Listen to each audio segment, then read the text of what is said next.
नाम से पहचान करो। योगिनी, कितनी सुंदर नाम। अब नाम इतना सुंदर है तो एकादशी कितनी सुंदर होगी।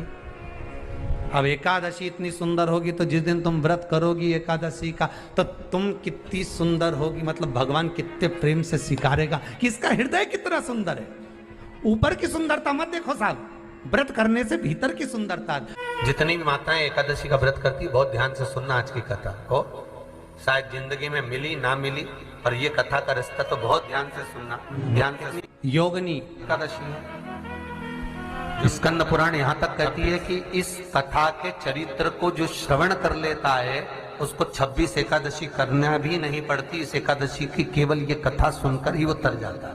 बहुत ध्यान से सुनना इसको, कथा तो बड़े भाव से सुन लो इसको, है? बड़े प्रेम से।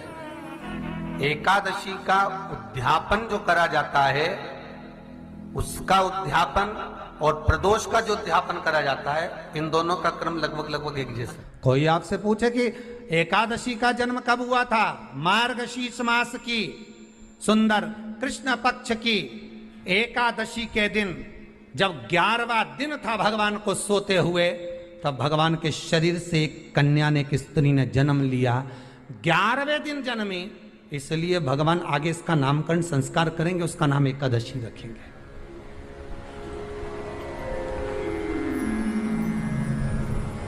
इसी को कहते उत्पत्ति एकादशी, उत्पन्ना एकादशी।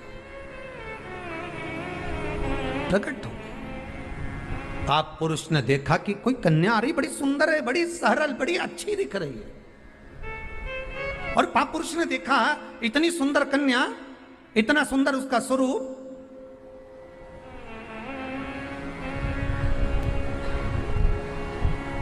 कईयों के मन में बड़ा प्रश्न होता है महाराज जी।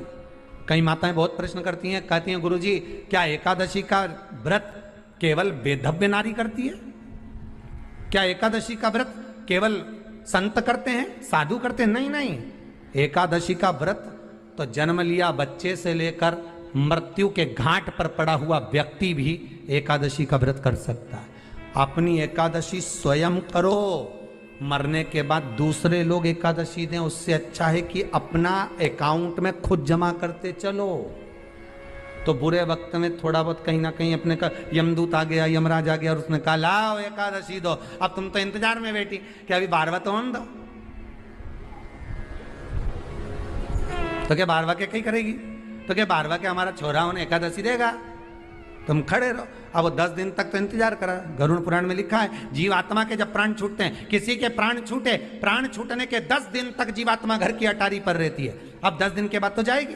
अब तुम तो कह रही अभी रुक जाओ रे, अभी कहाँ जा रहे हो? अभी एकादशी मेरे को मिलेगी, हमारा छोरा देगा, बहू देगी, बड़ी बहू देगी, छोरा देगा, पोता देगा, पोती देगी, नाती देगा, पंती देगा। और पंडित जी जब बैठे संकल्प दिलाया, बोलो तुम्हारे दादाजी के कितनी एकादशी दोगा? तो क्या हमने 5 दी, कोई क्या हम 14 दी, कोई क्या हम 10 दी, कोई क्या हम 3 दी, कोई क्या हम 2 दे दिए। तो कहीं दादाजी कहीं भिखारी था? ये दादाजी की कथा नहीं, अपनी कथा। अपन क्या भिखारी है जो दूसरे की एकादशी लेकर जाएंगे?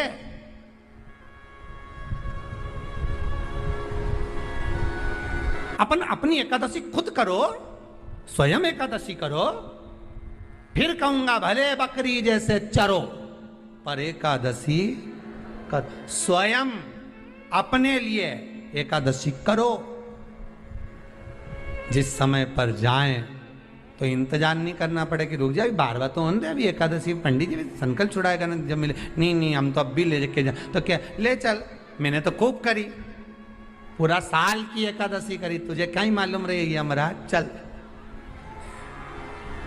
चल मुझे ले चल। एकादशी की मृत्यु दीजे, द्वादशी को दाग, वृंदावन की लकड़ी दीजे दोनों हाथ। ऐसी कृपा प्रभु। एक सुंदर जो स्त्री का जन्म हुआ, जो कन्या का जन्म हुआ, जो एक सुंदर स्त्री जो जन्मी है, भगवान विश्राम जो कर रहे हैं, सो रहे हैं,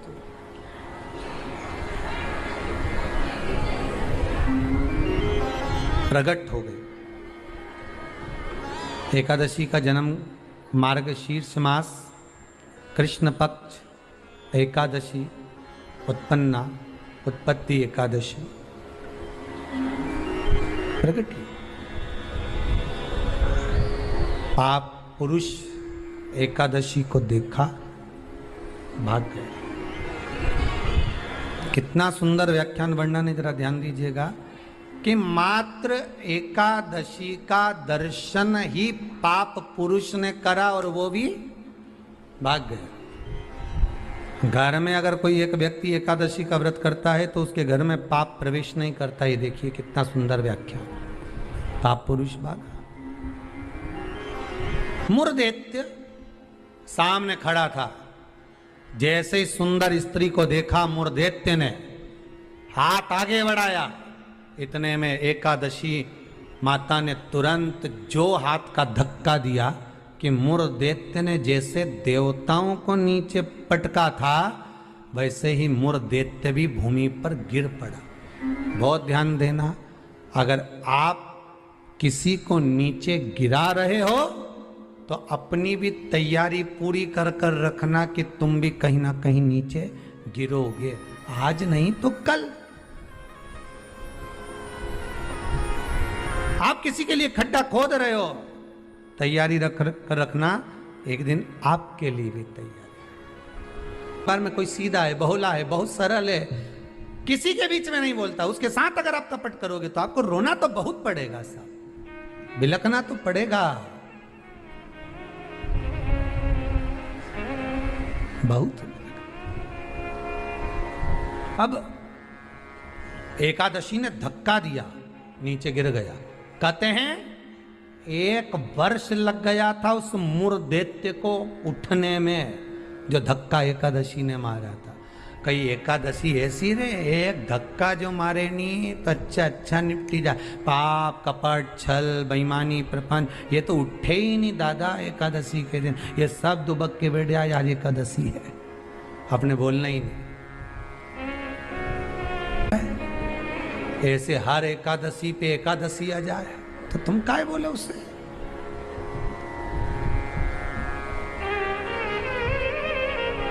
और फिर वो आंखों दिखाए जम के, समझ लेना एकादशी माता आज गुस्से में है। तो क्यों बोलने जाओ तुम उसको? जो धक्का दिया उठा ही नहीं, उठा फिर आया झगड़ा करने के लिए। एकादशी ने जो पछाड़ा, कहते हैं सिर के इतने टुकड़े हो गए थे कि बीनना भी मुश्किल थे मुरदैत्य के। प्राण छूट गए। पाप पुरुष सामने आकर खड़ा हो गया। फिर आया। एकादशी ने तो केवल अपने केश का एक भाग हवा में उड़ाया, इतने में तो पाप पुरुष भागा, भगवान के पास जाकर उठाया। उठो उठो प्रभु, बहुत देर सो लिए, उठ जाओ जरा जल्दी उठ जाओ। भगवान बोले तू कौन है? मैं पाप पुरुष, पाप हूं मैं, तो तूने मुझे क्यों जगाया? ये एकादशी तो मुझे परेशान करके रखी है। घर घर में लोग एकादशी करे और मुझे प्रवेश नहीं करने दे। अब तुम बताओ क्या करूं? भगवान ने कहा चिंता मत कर, अन्न के अंदर जाकर बैठ जा।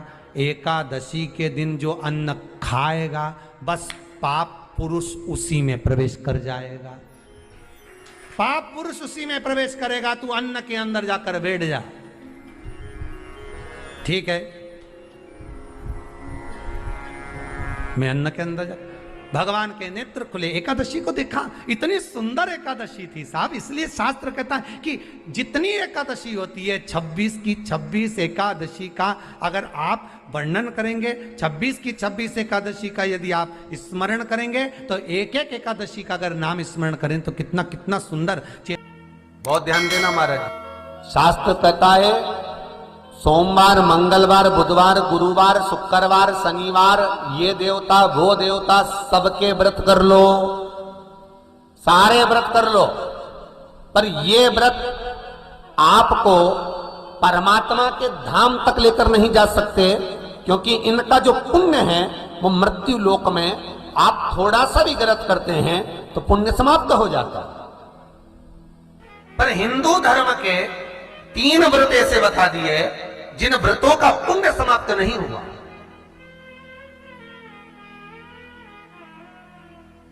हिंदू धर्म के 3 व्रत ऐसे हो गए जिनका पुण्य समाप्त नहीं हुआ महाराज, क्यों? जिनका पुण्य प्रबलता में बढ़ता गया। पहले नंबर पर एकादशी, दूसरे नंबर पर प्रदोष और तीसरे नंबर पर शिवरात्रि। एकादशी भी 26 है तो प्रदोष भी जम के बोलते जाओ 26 है, शिवरात्रि केवल 12, केवल 12, और अगर अधिक मास की पड़ जावे तो ये 13, पर अधिक की आय तो 13 है। तो यहां शास्त्र कह रहा है कि 3 व्रत हमारे यहां जिनका पुण्य समाप्त नहीं हुआ, जिनका पुण्य प्रबल हुआ, बड़ा, इसलिए आज भी माता एकादशी का व्रत करती है। और एकादशी का व्रत कर कर अगर कोई जीवात्मा को देते हैं, कोई मर भी गया तो उसको एकादशी का दान देते हैं, एकादशी का उसको दान दिया है। महाराज स्कंद पुराण यहां तक कहती है कि इस कथा के चरित्र को जो श्रवण कर लेता है उसको 26 एकादशी करना भी नहीं पड़ती। इस एकादशी की केवल ये कथा सुनकर ही वो तर जाता है। बहुत ध्यान से सुनना इसको, कथा को। सबसे पहला नियम एकादशी व्रत का, सबसे पहला नियम है कि आप जिस दिन व्रत करो उसके एक दिन पहले भक्ति का संचार इस हृदय में करो। भक्ति का संचार इस हृदय में कर लीजिए। जिस दिन आप व्रत करो, जैसे एकादशी का व्रत कर रहे हो तो दशमी के दिन शाम का समय जब आवे, रात्रि जब होने लगे, शाम का समय आवे और रात्रि का आप जब भोजन ग्रहण करो तो उस भोजन में कोई ऐसा पदार्थ ग्रहण मत करिए जिस पदार्थ के कारण आपकी एकादशी बिगड़ जाए।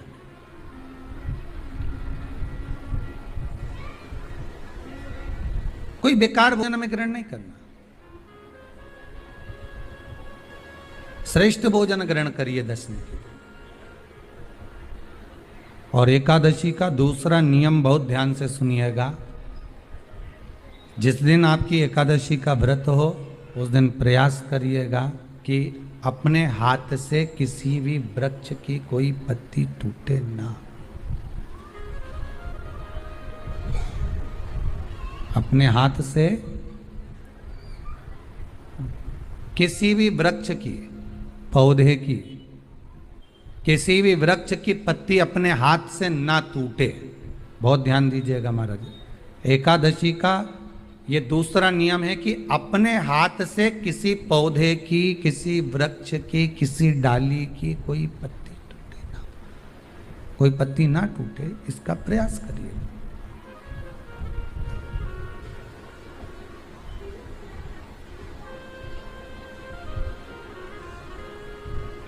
कितना सुंदर व्याख्यान कहा है, कितना सुंदर वर्णन है महाराज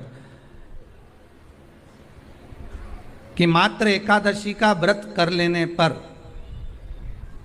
मात्र एकादशी का व्रत कर लेने पर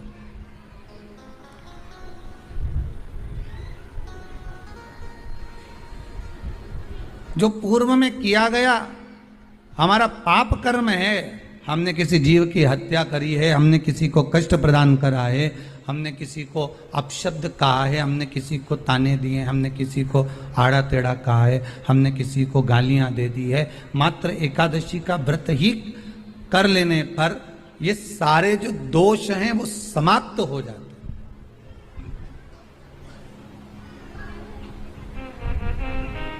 सारे दोष हमारे समाप्ति पर आ जाते हैं।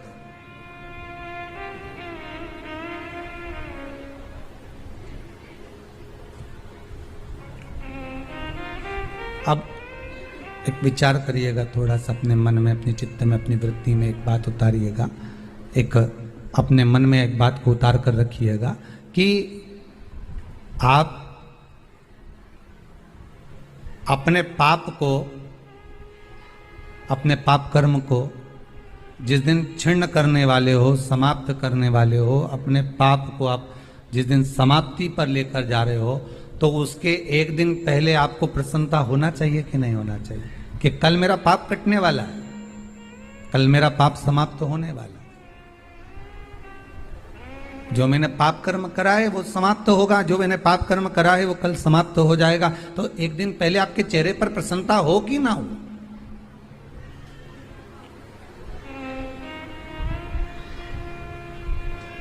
और चेहरे पर वो प्रसन्नता आपके आना चाहिए कि कल मेरा एकादशी का व्रत है, आज दशमी है, कल एकादशी का व्रत है, तो कल मेरी जब एकादशी का व्रत रहेगा तो मेरा ना जाने कितना कितना पाप, कितना कितना असत्य, कितना कितना झूठ, कितना कितना प्रपंच वो समाप्त हो जाएगा। इसमें मुझे प्रसन्नता हो, इसमें मुझे आनंदता हो।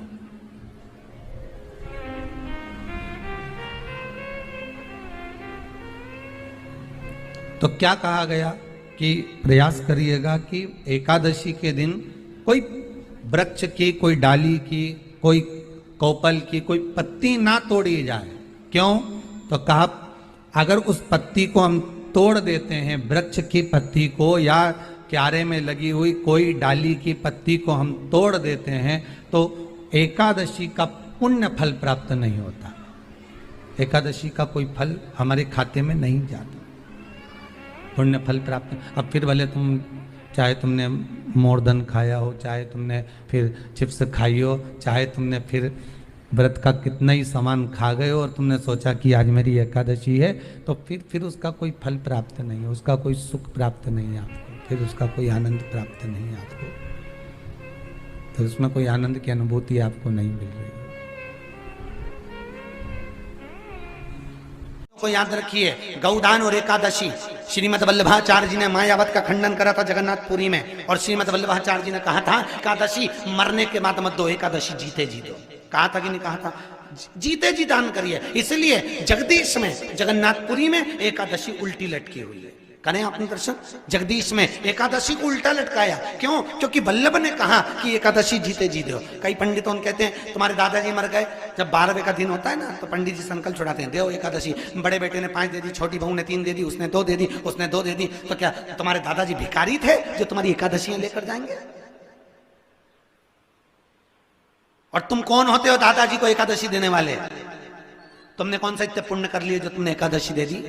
एकादशी के दान की महत्वता श्रीमद वल्लभाचार्य जी ने कहा कि कोई व्यक्ति अगर खटिया पर सड़ रहा है, पलंग पर तड़प रहा है, हॉस्पिटल में पड़ा हुआ है, तो निवेदन है कि उसको देखने जाओ तो अपनी करी हुई एकादशी में से 2 एकादशी का दान उसको तुरंत दे दो। क्यों? तो जिससे उसको मोक्ष मिल जाए, मरने के बाद नहीं। क्योंकि मरने के बाद तो वो 10वें के दिन, गरुड़ पुराण में लिखा है 10 दिन तक जीवात्मा घर की अटारी पे रहती है। कितने दिन? 10 दिन। 10 दिन के बाद जीवात्मा चली जाती है। कहां जाती है? उसको जहां जाना है। 3 दिन में उसको भोग भोगना पड़ता है जीवात्मा को। 3 दिन नरक का भोग भोगती है, उसके बाद स्वर्ग का भोग भोगती है। 18 दिन में ये प्रोसेस पूरी हो जाती है। कितने दिन? 18 दिन। 18 दिन के बाद में उस जीवात्मा को धान के खेत में पटका जाता है। किसके खेत में? धान के, चावल के खेत में। इसलिए कहते हैं एकादशी के दिन चावल मत खाओ। कहते कि नहीं कहते? और क्या कहते हैं? द्वादशी के दिन चावल खाना जरूरी है। एकादशी का पालना करना है तो द्वादशी को चावल का 1 ग्रास खाओ, तब द्वादशी को चावल खाओगे तो एकादशी लगेगी। चावल नहीं खाओगे तो एकादशी नहीं लगेगी। द्वादशी को चावल खाना जरूरी है। क्यों कहते हैं? क्योंकि धान के खेत में जीव को छोड़ा जाता है, उस धान के खेत में, चावल के खेत में जीवात्मा रहती है। उसको चिड़िया खाती है तो चिड़िया के रूप में जन्म लेता है, मनुष्य खाता है तो मनुष्य के रूप में जन्म लेता है। इसलिए एकादशी के दिन चावल नहीं खाया जाता, क्योंकि एकादशी के दिन हम चावल खाएंगे तो जीव हत्या का दोष लग जाएगा। फिर कब खाना है? द्वादशी के दिन। द्वादशी के दिन क्यों खाया जाता है? क्योंकि हम एकादशी के व्रत करे रहते हैं, और पहला घासा जब चावल का खाते हैं तो अपनी करी हुई एकादशी का पुण्य, जितने जीव हमारे मुंह में जाते हैं उनको उसका पुण्य मिल जाता है, और उनका फिर जन्म नहीं होता, वो तर जाते हैं, उनको एकादशी का भाग मिल जाता है। इसलिए कहते हैं एकादशी को चावल मत खाओ, पर द्वादशी को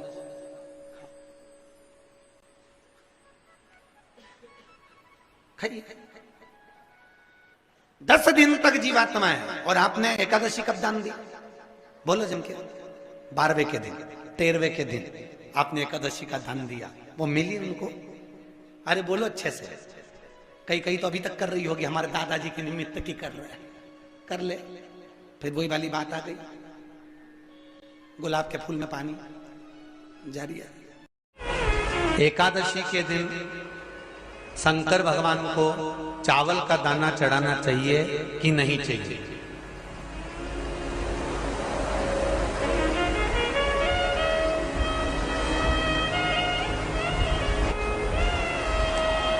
बीमार व्यक्ति से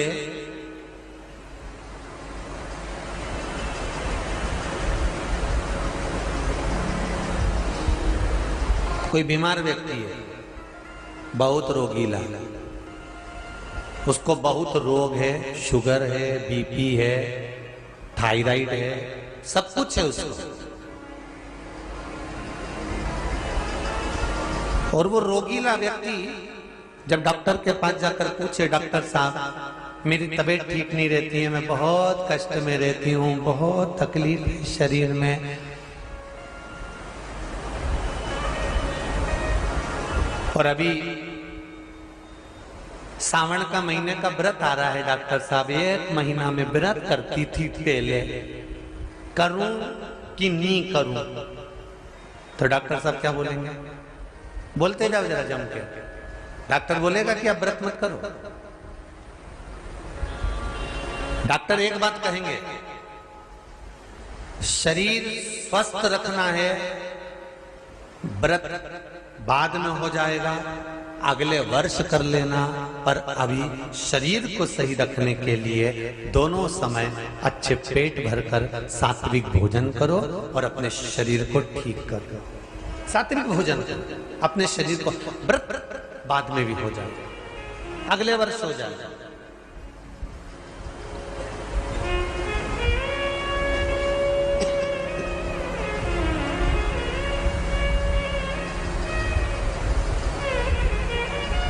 अभी तुम थोड़ा सवेरे 2 बिस्कुट ले लिया करो, सुबह नाश्ता ले लिया करो, भोजन ले लिया करो, फिर दोपहर में कुछ हल्का फुल्का लेकर थोड़ी थोड़ी देर में खाते रहना चाहिए हो।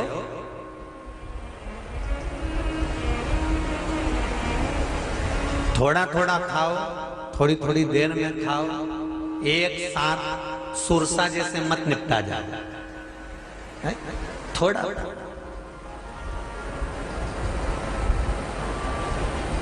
ज्यादा खाओगे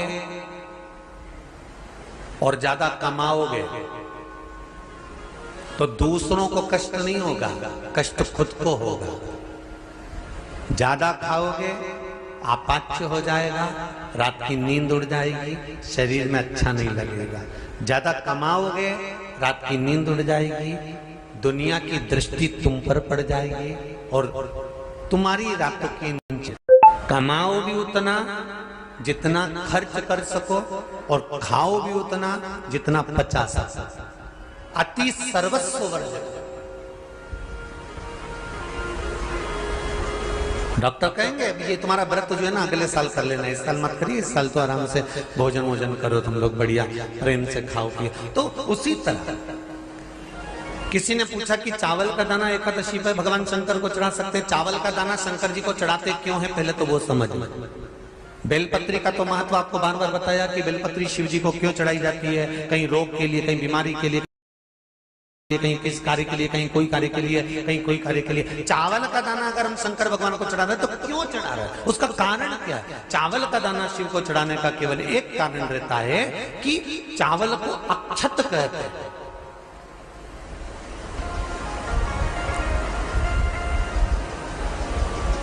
अक्षत का मतलब होता है अक्षय।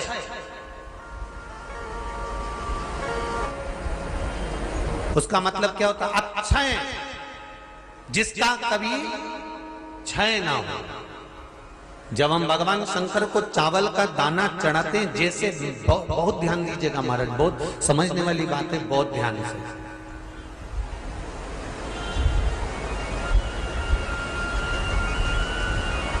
चावल का दाना हमारे मस्तक पर तिलक करने के बाद पंडित जी क्यों लगाते हैं कि भगवान जैसा समय आज चल रहा है, आप पूजन कर रहे हो, पाठ कर रहे हो, दान कर रहे हो, पुण्य कर रहे हो, सत्कर्म कर रहे हो, भजन कर रहे हो, मेरा देव अधिदेव महादेव, मेरा नारायण, मेरा सत्यनारायण भगवान, मेरा राम जी, मेरा विष्णु जी, मेरा भागवत मैया, मेरी रामायण मैया, ब्राह्मण मस्तक पर तिलक लगाने के बाद चावल इसलिए लगाता है कि जैसा समय आज चल रहा है भगवान तुमको ऐसा ही समय बनाकर रखे और तुम ऐसे ही चार चांद लगाते रहो, दान पुण्य संकीर्तन करते रहो, इसलिए मस्तक पर चावल का दाना लगाया जाए।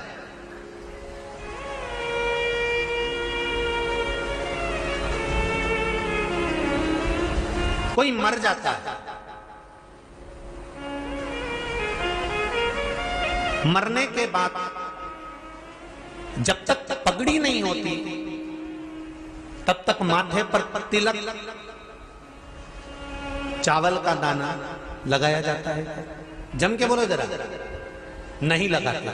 किसी पंडित जी से पूछो, ब्राह्मण देवता से पूछो, ब्राह्मण देवता ये कोई मर गया और हमारा तो नियम है कि हम सिर पे तिलक लगाते हैं, चावल लगाते हैं, या पंडित जी से हम तिलक लगवाते हैं, मंदिर जाते हैं तो मंदिर में जाके तिलक लगवा के हम चावल का दाना लगवाते हैं। क्यों नहीं लगाते? उसका कारण क्या है? जब किसी के मरने के बाद 10 दिन तक 12 दिन तक मस्तक पर तिलक क्यों नहीं लगाया जाता? 10-12 दिन तक माथे पर तिलक या चावल क्यों नहीं लगाया जाता? उसका कारण है कि ये जो समय आया है, तुम्हारे यहाँ जो गमी हुई है, तुम्हारे यहाँ कोई मर गया है, तुम्हारे यहाँ किसी के प्राण छूट गए हैं, तो ब्राह्मण इसलिए तिलक नहीं लगाता आपको, इसलिए चावल का दाना नहीं लगाता कि ऐसा दिन भगवान अब ना लाए, इसको अमर ना करे, इसको अक्षय ना करे, इसको प्रबल ना करे। और जब चावल का दाना, तो यहां शिव महापुराण की कथा करी, चावल का दाना हम शिव जी को क्यों चढ़ाते हैं, भगवान को क्यों समर्पित करते हैं, भगवान की पूजन में अक्षत क्यों समर्पित करते हैं, चावल क्यों समर्पित करते हैं, उसका कारण क्या है? तो कहा आज मैंने जब चावल का दाना आपको समर्पित करा है, जिस भाव से, जिस विश्वास से, जिस श्रद्धा से, जिस मन से मैं आपको रिझा रही हूं, हे भोलेनाथ मेरी ये मनोकामना पूर्ण कर, इसको अक्षय कर देना, इसको अमर कर देना, बस इतनी कृपा आप कर। अब किसी ने पूछा एकादशी के दिन चावल चढ़ाए कि नहीं चढ़ाए, तो यहां तो सीधी सीधी बात है, बीमारी देखकर थोड़ी ना आती है कि नवरात्र चल रहे हैं कि सावन का सोमवार चल रहा है, बीमारी तो बीमारी। तुम चावल मत खाओ। तिरुपति कौन कौन गया? हाथ उठाओ। ठीक है। जगन्नाथ जी कौन कौन गया? हाथ उठाओ। हाँ ठीक है। द्वारका जी कौन कौन गया? हाथ उठाओ। ठीक है। बद्रीनाथ कौन कौन गया? हाथ उठाओ। ठीक है। एकादशी के दिन कभी तुम बद्रीनाथ चले जाओ, एकादशी के दिन तुम द्वारका चले जाओ, एकादशी के दिन तुम तिरुपति चले जाओ, एकादशी के दिन तुम जगन्नाथ चले जाओ, एकादशी के दिन तुम्हारी मर्जी पड़े भगवान के किसी धाम में चले जाओ और भगवान को भोग लगाओ और उनकी थाली को झांक कर देखना, उसमें चावल जरूर मिलेगा। उसमें ऐसा नहीं है कि चावल नहीं मिलेगा।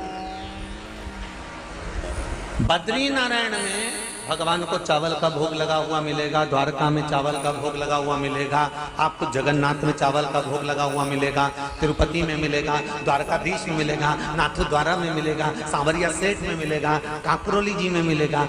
आप जहां जाओगे वहां पर एकादशी के दिन भगवान को चावल आएगा, क्योंकि भगवान के लिए परहेज नहीं है। जो काम में डूबा हुआ है, जो आसक्ति में डूबा हुआ है, जो लोभ में डूबा हुआ है, जो वासनाओं में डूबा हुआ है, जो तृष्णा में डूबा हुआ है, और जो माता के गर्भ से जन्म लिया, एकादशी के दिन चावल उसको नहीं खाना। बहुत सुंदर संवाद है, ध्यान दीजिएगा। जिसके घर में कमाने वाले 2-4 हैं, पैसा तो आ रहा है और घर में टिक नहीं रहा, डॉक्टर में, पुलिस में, एक्सीडेंट आदि में, कहीं गलत जगह पर व्यसन में अगर पैसा जा रहा है, जुए में, मांसाहार, मदिरा पान, या कहीं आया पैसा आने में कमी नहीं, आ रहा है पर टिक नहीं रहा, रुक नहीं रहा, कोई मांगने आ गया, दे दिया, फिर वहां से अपने पास नहीं आ रहा, अपन कह रहे हैं भैया हमारा पैसा लौटा दो, नहीं आ रहा। तो महाराज शिव महापुराण की कथा कहती है, एकादशी के दिन गंगा के जल में मात्र 7 बेलपत्री डालकर, जो नंदीश्वर भगवान अर्थात जो शंकर जी के शिवलिंग के सामने नंदी होता है, उस नंदी के चरण पर गंगा का जल चढ़ाकर बेलपत्री शिव पर समर्पित कर देता है, उसके घर में रुपया रुकना चालू हो जाता है, फिर वो गलत जगह पर नहीं जाता, गलत स्थान पर वो धन जाएगा ही नहीं। बेटा अगर व्यसन में पड़ा हुआ है, मदिरापान में पड़ा हुआ है, मांसाहार में, जुए आदि में जा रहा है, तुम्हें लग रहा है कि मेरा बेटा गलत मार्ग पर जा रहा है, ये मित्र दोस्ती गलत हो रही है, वो सही जगह पर आ जाए, करना है एकादशी।